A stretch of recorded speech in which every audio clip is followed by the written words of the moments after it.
Hello दोस्तों, crazy जी के stream channel पर आपका स्वागत है। दोस्तों, आज हम बात करने वाले हैं डॉपलर इफ़ेक्ट के बारे में, जो कि एक फिजिक्स का टॉपिक है। दोस्तों, अगर हम डॉपलर प्रभाव की परिभाषा की बात करें तो डॉपलर प्रभाव की परिभाषा होती है जब स्रोत और श्रोता दोनों के मध्य आपेक्षिक गति होती है तो तरंग की आवृत्ति बदल जाती है।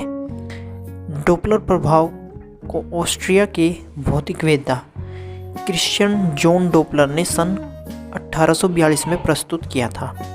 इसके अनुसार स्रोत या स्रोत की गति के कारण किसी तरंग, चाहे वो ध्वनि तरंग हो या प्रकाश तरंग हो, उसकी आवृत्ति बदली हुई प्रतीत होती है। अर्थात जब तरंग के स्रोत और श्रोता के बीच आपेक्षिक गति होती है तो श्रोता को तरंग की आवृत्ति बदलती हुई प्रतीत होती है। आवृत्ति बदली हुई प्रतीत होने की घटना को डॉपलर प्रभाव कहते हैं। इसकी निम्न स्थितियाँ होती है। अगर पहली स्थिति की हम बात करें तो पहली स्थिति है जब आपेक्षिक गति के कारण स्रोत और श्रोता के बीच की दूरी घट रही होती है, तब आवृत्ति बढ़ती हुई प्रतीत होती है।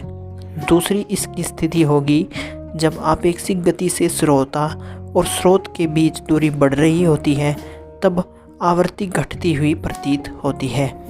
दोस्तों, इसे हम एक एग्जाम्पल के तौर पर समझ लेते हैं। दोस्तों, आपने देखा होगा जब आप रेलवे स्टेशन पर खड़े होते हैं और ट्रेन हॉर्न देती हुई आपकी तरफ आती है तो ट्रेन की आवृत्ति को आप आवाज़ मान सकते हैं और आवृत्ति का मान धीरे धीरे बढ़ता है।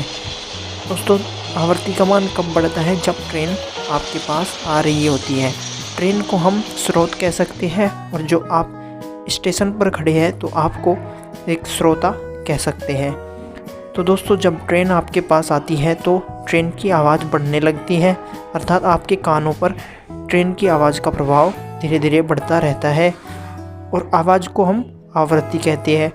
अर्थात जैसे जैसे ट्रेन आपके पास आती है ध्वनि तरंग की आवृत्ति बढ़ती जाती है और जब ट्रेन आपसे दूर जाती है तो आवाज़ धीरे धीरे कम हो जाती है, अर्थात आवृत्ति का मान कम हो जाता है। ध्वनि तरंगों की आवृत्ति में आपेक्षिक गति के कारण होने वाले इस परिवर्तन को ही डॉपलर प्रभाव कहते हैं। दोस्तों, आशा करते हैं कि आपको ये टॉपिक समझ में आया होगा। फिर मिलते हैं किसी नेक्स्ट वीडियो में, तब तक के लिए नमस्कार।